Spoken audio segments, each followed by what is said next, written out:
It was 28 degrees in Philadelphia, but some hometown fans dressed like it was Florida, a possible influence of Dick Vermeil, who had prepared the Eagles in the Sun Belt for the Vikings, a team that was supposed to roll over and play dead since it was from the NFC Central Division.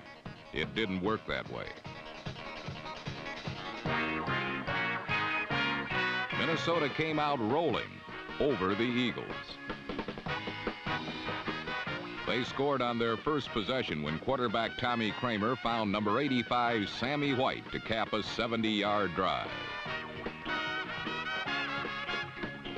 Many critics claimed the Eagles were suffering from mental fatigue. It looked like they were right, as the offense let scoring opportunities slip away.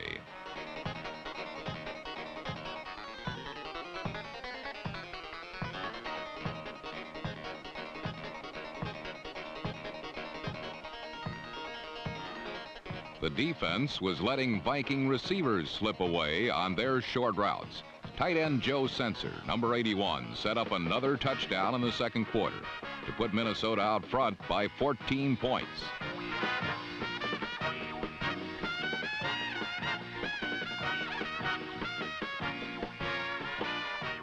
The Eagles had lost wide receiver Charlie Smith to a broken jaw the previous game.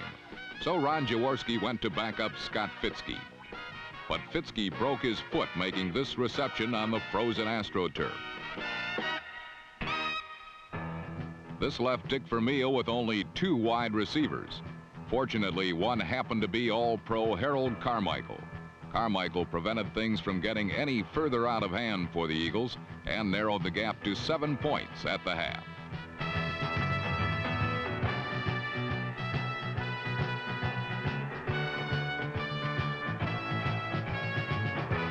Philadelphia had started to warm up its offensive machine, and as the third quarter began, Carmichael again provided the spark.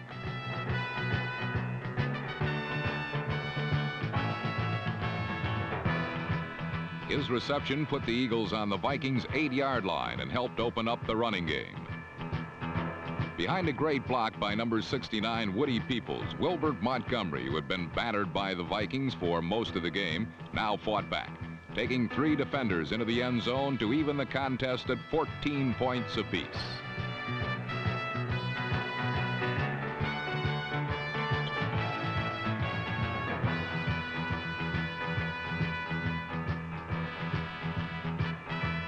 It didn't stay tied for long. Number 59 Matt Blair and number 79 Doug Martin iced Ron Jaworski in his own end zone. Although Jaworski managed to unload the ball, it was ruled intentional grounding from the end zone, so it was a safety. And Minnesota again had the edge, 16-14.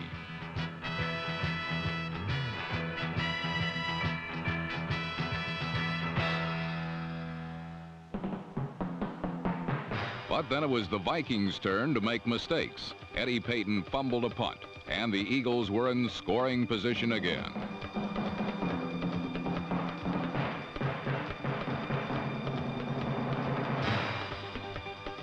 Although Montgomery had been unable to run outside on the Vikes, the blocking of teammate Leroy Harris on the defense's safety let Montgomery take advantage of his great ability to cut back against the flow and put the Eagles ahead for the first time.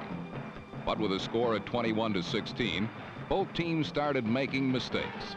In a span of 23 plays, there were no less than 8 turnovers, but those made by the Vikings proved fatal.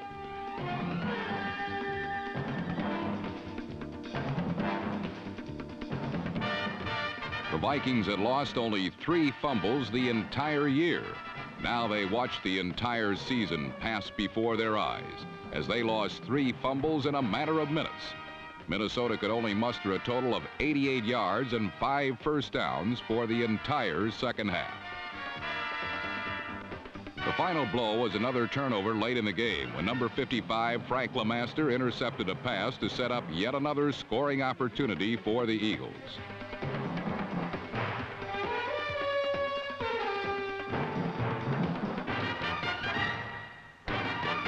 With just under 2 minutes remaining in the game, reserve fullback Perry Harrington put the final tally at 31-16.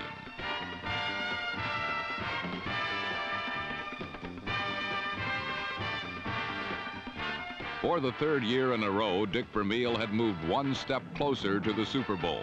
This week in Philadelphia could be the last, if toughest, step in a long climb to the top. For the first time in 11 years, Roger Staubach will not represent the Cowboys in a playoff game. His legacy looms large, and Danny White has earned the confidence of Tom Landry and the Cowboys. The confident Atlanta defense halted White early on and grounded the Cowboys' primary offensive threat, Tony Dorsett, number 33.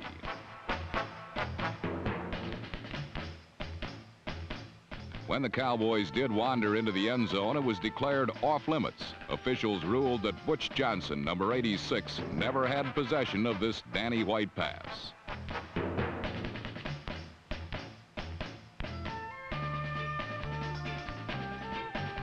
Johnson chose to calmly debate the decision.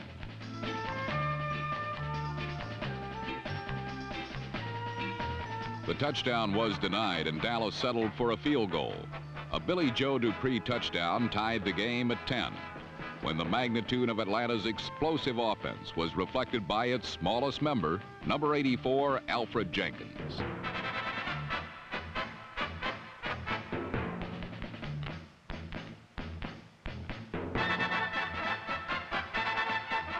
The 60-yard touchdown pass from Steve Bartkowski was the first of two big plays by the 150-pound Jenkins.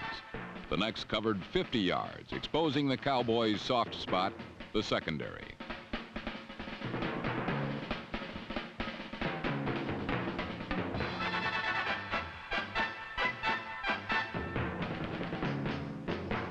The catch set up the Falcons' second touchdown, a 1-yard run by Lynn Kane, and Atlanta took a 17-10 halftime lead. Falcon linebackers have been commended for their team play, but Joel Williams, number 58, put on an individual performance hard to match by a world-class sprinter. Barely missing Danny White on a blitz, Williams recovered to pass 9 Falcon teammates in his 50-yard pursuit of Preston Pearson.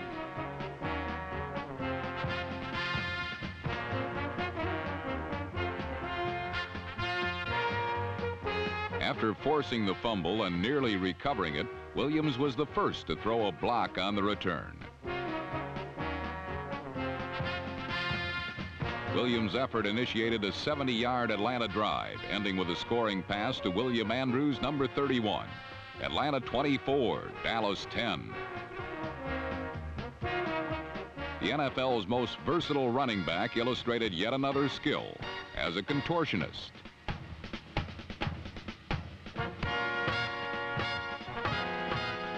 Charlie Waters' reaction was no clue to the Cowboys' state of mind. A Dallas touchdown, countered by an Atlanta field goal, had the Cowboys within 10.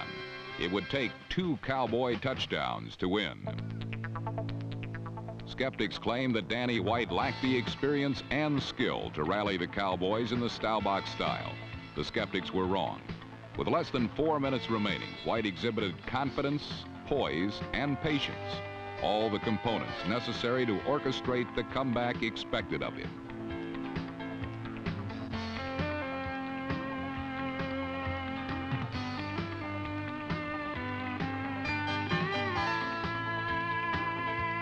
The 14-yard touchdown to Drew Pearson drew the Cowboys within 3 points. Doomsday arrived late in Atlanta. The Dallas defense stuck their chests out and stopped the Falcons cold. Ed Too Tall Jones demonstrated that when the Cowboys stumble and fall, they're not down for long.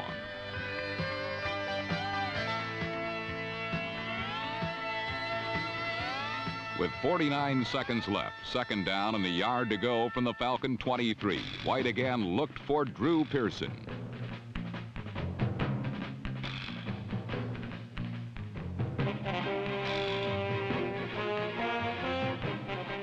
While Pearson caught the winning touchdown pass, 2 teammates threw the winning blocks. Herbert Scott, number 68, and Preston Pearson, number 26, picked up the second down blitz and allowed White the split second he needed.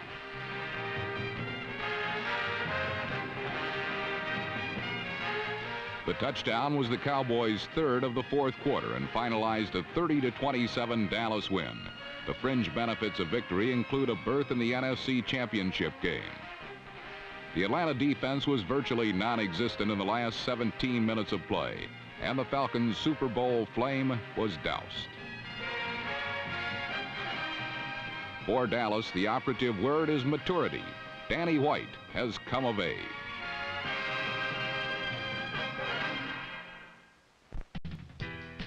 If football is not a game of emotion, don't tell the people in San Diego, because Charger fans have cheered themselves blue in the face, not to mention other parts of the anatomy. Like their fans, the Chargers have been a team motivated by emotion, hoping to reach a hysterical peak in Super Bowl 15. To get there, San Diego had to beat the Eastern Division champion Buffalo Bills and the magic of their hobbled quarterback Joe Ferguson. Ferguson's leadership has made the Bills seem invincible all season, but the drive of number 74, Louis Kelcher, made the quarterback's strained ankle serve as his Achilles heel.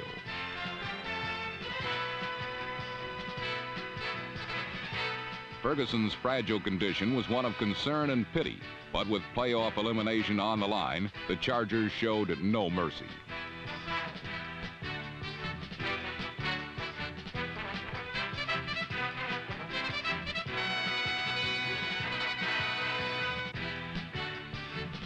San Diego led the NFL with 60 sacks, and they reached Ferguson 3 times while trampling Buffalo's revered pass protection. In 1980, the Buffalo line allowed Ferguson to be dropped just 20 times, but in number 12's greatest time of need, it became the most vulnerable.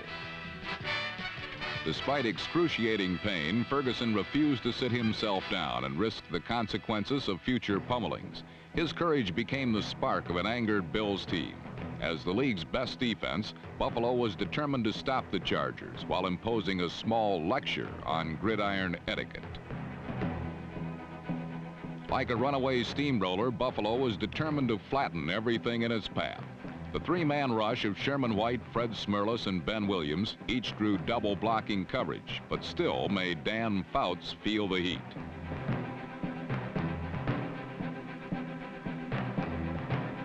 Buffalo used unusual formations, like defensive end Sherman White as linebacker, to surprise the Chargers, especially number 22, Mike Thomas.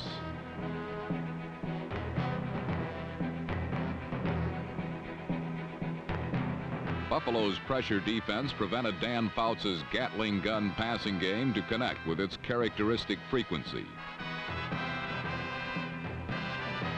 Number 45, Bill Simpson's interception, was one of 4 Charger turnovers that stymied its potent offensive attack. Such fortune allowed a determined Joe Ferguson, gimpy leg and all, to connect with number 82, Frank Lewis, and post the Bills to a commanding 14-3 halftime lead.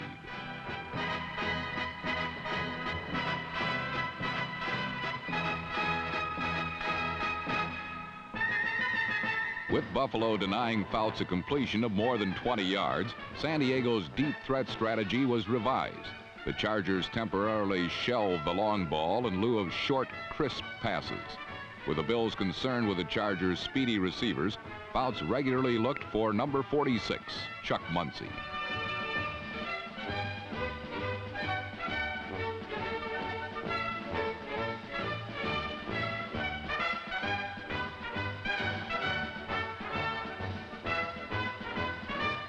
Muncie compiled 133 total yards and was the fulcrum in this rare demonstration of San Diego ball control.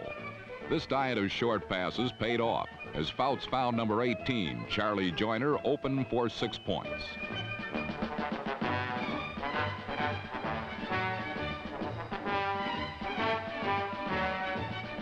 Joyner's touchdown and a Rolf Benerschke field goal drew the Chargers to within 1 point and in turn inspired their defense.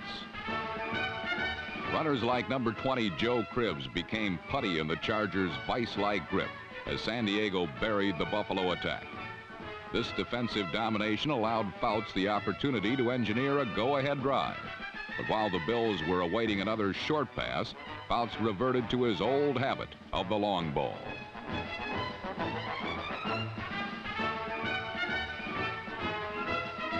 As it did with last year's Los Angeles Rams, Ron Smith's touchdown gallop propelled his team into the conference championship game as the Chargers won 20-14. Smith's reception foiled Buffalo's Super Bowl quest and terminated one of the best years of the Bills franchise.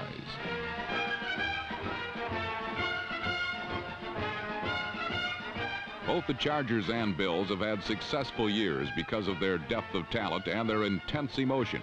But one look at the scoreboard would distinguish the agony from the ecstasy.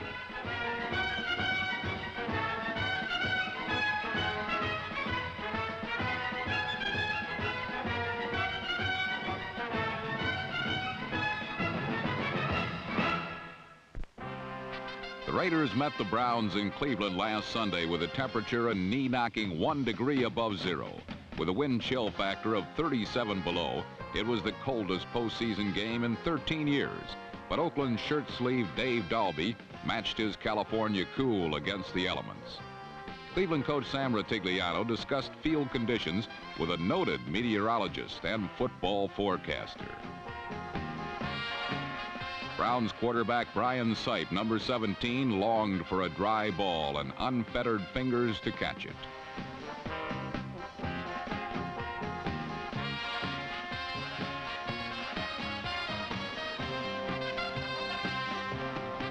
Sipe was also hampered by the Mad Stork, Ted Hendricks, number 83, Oakland's 5-time All-Pro linebacker, who is enjoying his finest season.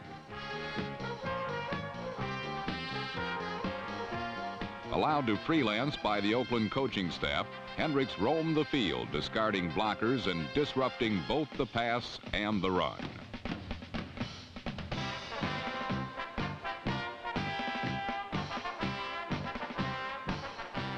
The Browns defense made some big plays of its own as Clarence Scott dropped Jim Plunkett on a safety blitz.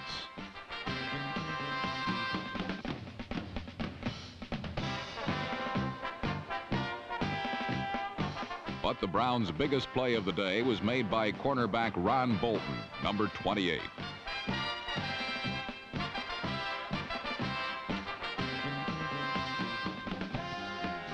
His 42-yard return of a second-quarter Plunkett pass for the game's first score warmed the cockles of the hearts of the frozen faithful. The fans were grateful not only for the touchdown, but also for the chance to move around. The extra point was blocked, but the Browns led 6-0. Jim Plunkett retaliated immediately, hitting Raymond Chester to set up a touchdown that gave Oakland a 7-6 lead. With the Browns' defense denying the perimeter of the field to the Raiders' dangerous receivers, Plunkett found the middle vulnerable. Tight end Chester's 27-yard reception set up Oakland's second touchdown, scored by the man who plowed in for both Raider touchdowns, Mark Van Egan, number 30.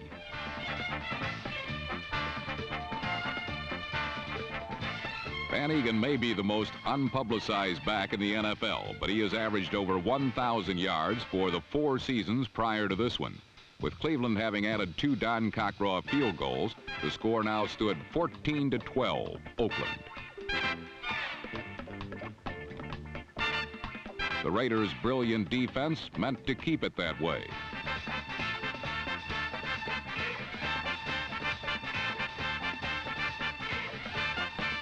Lester Hayes made his 17th interception of the season, the all-time NFL high for 1 year.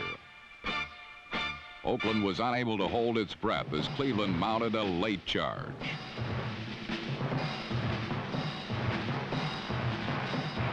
The Cardiac Kids once again sent pulses skipping.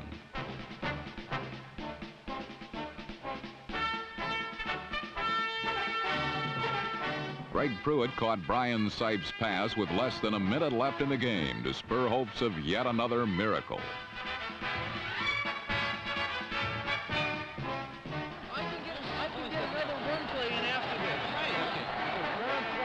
With 2nd and 9 on Oakland's 13-yard line, Ratigliano and Sipe decided to go for the touchdown since the brutal weather had already nullified 3 field goal attempts. Cleveland may be a conservative city, but its coach is a gambler. Red slot right. You do it. The red slot right. Left back stay 88. Let's go. Brian Sipe had pulled countless games out of the fire, but Mike Davis iced this 14-12 win for the Raiders.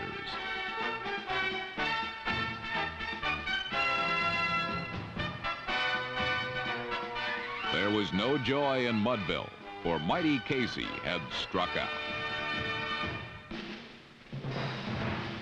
Another look at the game-saving play shows Sipe had sure footing and good protection.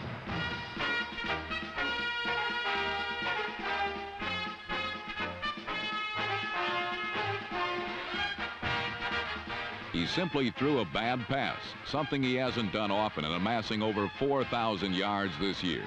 Sipe joined Joe Namath and Dan Fouts as the only men to reach the 4,000-yard mark.